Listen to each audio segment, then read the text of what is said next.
வணக்கம் நண்பர்களே. இசை விஷால் சீரியல் செம பரபரப்பாக போயிட்டு இருக்குன்னே சொல்லலாங்க. பரபரப்பான கட்டத்தில் ஸ்ரீஜாவின் பித்தலாட்டம் செல்லுபடியாகலை அப்படின்னே சொல்லலாம்.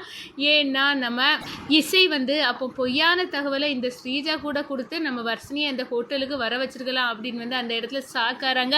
ஒரு கட்டத்தில் ஹோட்டலில் போய் விசாரிக்காங்க. அப்போ அப்படி ஒரு பொண்ணு இங்கே வரவே இல்லை நீங்கள் மறைக்கிறீங்க, எங்கள் தங்கச்சி இந்த லாட்ஜிக்கு தான் வந்தா ஹோட்டலுக்கு அப்படின்னு அந்த இடத்துல தொலியை உரிக்கிறாங்க. இசை ஒரு கட்டத்தில் பார்த்தோன்னா வர்ஷினியை மீட்டுறாங்க.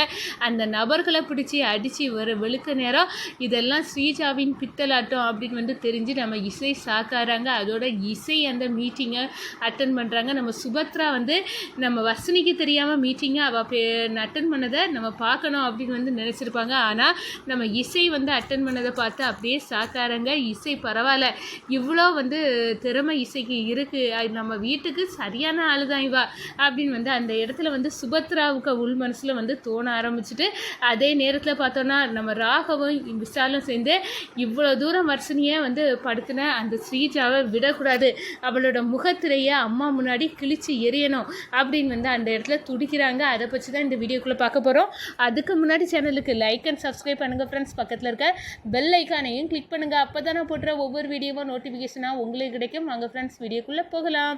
ஃபஸ்ட்டு எடுத்த உடனே பார்த்தோன்னா ஒரு செம அதிரடியான பரபரப்பு கட்டம் தான்.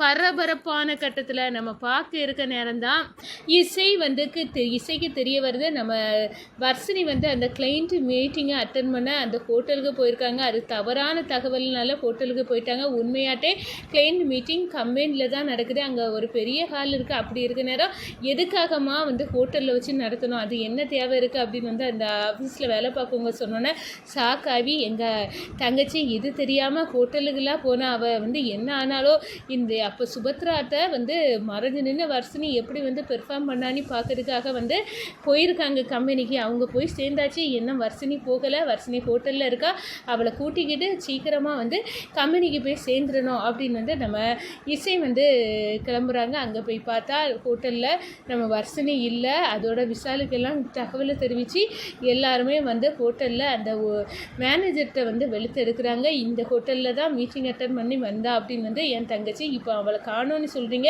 இப்படி பொறுப்பு இல்லாமல் பதில் சொன்னால் எப்படி அப்படின்னு கேட்க நேரம், என்னம்மா இந்த ஹோட்டலுக்கு வந்தாங்கன்னா சரி, இங்கே வராமல் வேறு எங்கேயும் போயிருப்பாங்க, அதுவும் மீட்டிங் எல்லாம் நடக்க அளவுக்கு இந்த பெரிய ஹோட்டல் கிடையாது அப்படின்னு சொல்ல நேரம் சாக்காராங்க. ஒரு கட்டத்தில் பார்த்தோன்னா நம்ம இசை அவங்க பூதக்கண்ணு முன்னாடி எதுவுமே தப்பலை. அவங்க கரெக்டாக தூக்கிறாங்க. இங்கே தான் இசை இருக்கா அப்படின்னு ரூமை தட்டி அதை திறக்க பார்க்க நேரம் அங்கே ஒரு 2 நபர்கள் இருக்காங்க. நம்ம மயக்கத்துக்குள்ள நம்ம வர்ஷினி இருக்காங்க. வர்ஷினிக்கு என்ன ஆச்சு, வர்ஷினிக்கு இப்படி ஒரு நிலைமைக்கு யார் காரணம் அப்படின்னு கோவத்தில் கொந்தளிக்கிறாங்க நம்ம இசை. இப்போ சுபத்ரா அத்தை வேறு கம்பெனியில் அந்த மீட்டிங்கை அட்டன் பண்ண பொறுப்பை நம்ம வர்ஷினி கிட்ட கொடுத்தாங்க. வர்ஷினி இப்போ அட்டன் பண்ண முடியாத அளவு மயக்கத்தில் இருக்கா. இப்போ என்ன பண்ண அப்படின்னு அந்த நபர்களை பிடிச்சி நம்ம விஷாலும் ராகவன் தொலியை ஒருக்க நேரம் ஒரு கட்டத்தில் பார்த்தோன்னா ஒரு லேடி தான் பணம் தாரேன் இப்படியெல்லாம் பண்ணுங்க அப்படின்னு எங்களுக்கு சொன்னது. அந்த லேடி எங்களுக்கு ஃபோனில் தான் தகவல் சொன்னாங்க, அது யாருன்னு எங்களுக்கு தெரியாது அப்படின்னு ஒரு போட நேரம் இது நிச்சயமாக ஸ்ரீஜாவோட வேலை தான் அப்படின்னு சுதாகரிச்சிட்டாங்க நம்ம இசை. இந்த நேரம் பார்த்து செமையை நம்ம வர்ஷினியை பார்த்துக்கிடுங்க, நான் மீட்டிங்கை கிளைண்ட் மீட்டிங்கை நான் அட்டன் பண்ணேன் அப்படின்னு இசை ஒரு அதிரடி ஸ்டெப்பு எடுக்கிறாங்க. நீ போனால் தான் கரெக்டாக இருக்கும், நீ ஆர்டர் பிடிக்க விஷயத்தில் உனக்கு பேச்ச முடிஞ்ச யாருமே இல்லை, நாங்கள் வர்ஷினியை பார்த்துக்கிட்டோம் அப்படின்னு வர்ஷினியை இவங்க ஃபர்ஸ்ட் எய்ட் பண்ணி கொண்டு வந்துடுறாங்க. அதே நேரம் இசை மீட்டிங் அட்டன் பண்ண போகிறாங்க. இங்கே விஷாலும் ராகவும் நம்ம வர்ஷினியை சுய நினைவுக்கு கொண்டு வந்துடுறாங்கன்னு சொல்லலாம். மீட்டிங்கை நம்ம மறைஞ்சு நின்று நம்ம சுபத்ரா வர்ஷினி தான் மீட்டிங் அட்டன் பண்ணுவாள், மறைஞ்சு நின்று அவளோட பெர்ஃபார்மன்ஸை பார்க்கணும் அப்படின்னு காத்துட்டு இருந்தவங்களுக்கு ஒரு அதிர்ச்சி. நம்ம இசை வராங்க, என்ன இவ வரா, சரி இவ எப்படி பெர்ஃபார்ம் பண்ண போகிறா அப்படின்னு நம்ம மறைஞ்சு நின்னே பார்க்கலாம் அப்படின்னு மறைஞ்சு நின்று பார்க்குறாங்க. ஒரு வகையில் பார்த்தோன்னா அப்படியே வெளுத்து பிச்சு உதறாங்க நம்ம இசை. ஒவ்வொரு கிளைண்ட்டுக்கிட்டேயும் எவ்வளோ அழகாக வந்து பேசி ஆர்டரை பிடிக்க முடியுமோ அந்த அளவுக்கு வந்து கெட்டித்தரகாரத்தனமாட்டு இருந்துறாங்க நம்ம இசை. இதை பார்த்து சுபத்ரா ஆச்சரியப்படுறாங்க. இவன் நம்ம மீட்டிங்க்கு கரெக்டான ஆளாக தான் இருந்திருக்கா.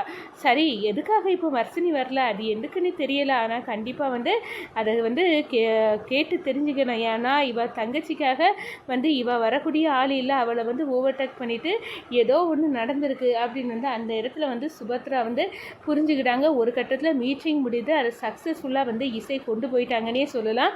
அதோட பார்த்தோன்னா இந்த சைடு நம்ம வர்ஷினி வந்து வீட்டுக்கு கூட்டிகிட்டு வராங்க. என்ன வர்ஷினி, ஒன்றை தானே மீட்டிங் அட்டன் பண்ண சொன்னேன், நீ எங்கே போன அப்படின்னு வந்து அந்த இடத்துல கேட்குறாங்கங்க சுபத்ரா. அப்போதான் என்னை வந்து அந்த ஹோட்டலுக்கு நீ வந்து தகவல் சொல்லி நான் அங்கே போனேன், யாரோ என்ன ஜூஸு மயக்கத்தில் வந்து என்ன ஆக்கிட்டாங்க, ஜூஸை குடிக்க வச்சு. ஆனால் எனக்கு என்ன நடந்துச்சுன்னு தெரியல அத்தை அப்படின்னு சொன்னாரோ. அப்படியே வாயை பிளக்குறாங்க. என்ன நீ சொல்லதெல்லாம் உண்மையா? ஆமா அத்தை, என்ன நடந்துச்சுன்னே தெரியல, ஆனால் கரெக்டான சமயத்துக்கு என்ன வந்து மீட்டுட்டா இசை. அது மட்டும் இல்லை, அந்த மீட்டிங்கையும் வந்து நம்ம விட்டுறக்கூடாது அப்படின்னு வந்து அந்த இடத்துல மீட்டிங்கையும் பெர்ஃபார்மன்ஸையும் தூள் கிளப்பி எப்படியோ அந்த கம்பெனியோட ஆர்டர்ஸ் எல்லாத்தையுமே வந்து கைக்குள்ளே வந்து பிடிச்சிக்கிட்டா எங்கள் அக்கா இசை அப்படின்னு வந்து அந்த இடத்துல சொல்ல நேரம். ஆமாம், அவள் கெட்டிக்காரத்தனமாக எவ்வளோ தந்திரமாக எல்லா கிளைண்ட்டுக்கிட்டையும் வந்து பேசி இந்த ஆர்டரை எடுத்தா அப்படின்னு வந்து எனக்கு தெரியும் அப்படின்னு வந்து அந்த இடத்துல வந்து ஃபீல் பண்ணுறாங்க நம்ம சுபத்ரா. இதை வந்து வேறு யாருனாலும் இப்படி எடுத்துக்க முடியாது அப்படின்னு சொன்ன நேரம் நம்ம ராகவும் விஷாலை வந்து ஸ்ரீஜாவை பார்க்குறாங்க. பார்த்துக்கிட்டு முறைக்கவும் நம்ம இசை வந்து ஸ்ரீஜா கிட்டே என்னடி இந்த ஆர்டரை வந்து வர்ஷினி வந்து எடுத்துடக்கூடாது, அவள் அங்கே போகக்கூடாதுன்னு நீ வந்து ஹோட்டலுக்கு வர வச்சு அவளை தந்திரமாக வந்து மயக்க மருந்து கொடுத்து மயக்கம் ஆக்கியிருக்கால, எவ்வளோ ஒரு கேடித்தனம் பண்ணியிருக்க, உன்னை விட மாட்டேன்டி, கூடிய சீக்கிரம் சுபத்ரா அத்தைக்கு நீ யார் அப்படின்னு உன்னோட முகத்திரையை வந்து வெட்ட வெளிச்சமாக்குவேன் அப்படின்னு வந்து அந்த இடத்துல சொல்கிறாங்க. இந்த சைடு பார்த்தோன்னா நம்ம ராகவும் விஷாலும் இதுக்கு மேலேயும் இந்த ஸ்ரீஜாவை விட்டு வைக்கக்கூடாது, அவிய அப்பாயே இங்கே வர வைக்கணும், அவனுக்கு வாயாலே ஏன் பொண்ணு தான் இந்த ஸ்ரீஜா அப்படின்னு வந்து தெரிய வைக்கணும். அதோட பார்த்தோன்னா இப்படி ஒரு பிராடுத்தனத்தை சொந்த அப்பாவையே ஏமாற்றி இந்த வீட்டுக்குள்ளே வந்திருக்கானா, இவ சின்ன லேசுப்பட்ட ஆள் இல்லை அப்படின்னு வந்து அந்த இடத்துல வந்து அம்மாவுக்கு புரிய வைக்கணும்.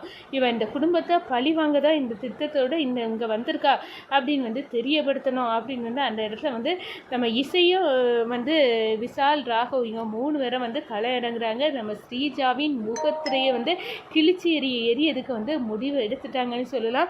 இதெல்லாம் எப்படி சாத்தியம்? நம்ம திட்டம் போட்டு இந்த வர்ஷினியை மயக்க மருந்து வந்து ஆக்கினாலும் இந்த இசை வந்து தந்திரமாக அந்த கிளைண்ட் மீட்டிங்கை அட்டன் பண்ணி இந்த கம்பெனிக்கு வந்து எந்த பாதிப்பும் இல்லாமல் சக்ஸஸ்ஃபுல்லாக கொண்டு போயிட்டாலே அப்படின்னு வந்து அந்த இடத்துல கோபத்தோடு நம்ம ஸ்ரீஜா வந்து நிற்கவும், சிந்தாமணி உன் திட்டம் எல்லாம் இப்படி தான் சொதப்பு ஸ்ரீஜா, நான் உன் பக்கம் நின்னதுக்கு அந்த இசை பக்கத்துலேயாவது நின்று இருக்கலாம், இப்போ பாரு எல்லாத்துலேயும் தோல்விதான் அப்படின்னு வந்து சிந்தாமணி பாட்டுக்கு வந்து நம்ம ஸ்ரீஜாவை வந்து திட்ட ஆரம்பிச்சிட்டாங்கன்னு சொல்லலாம். இந்த சைடு எல்லாம் அந்த இசை பண்ண வேலை அப்படின்னு வந்து கோபத்துக்கு இசை மேலே கோபத்தோடு இருக்காங்க ஸ்ரீஜா.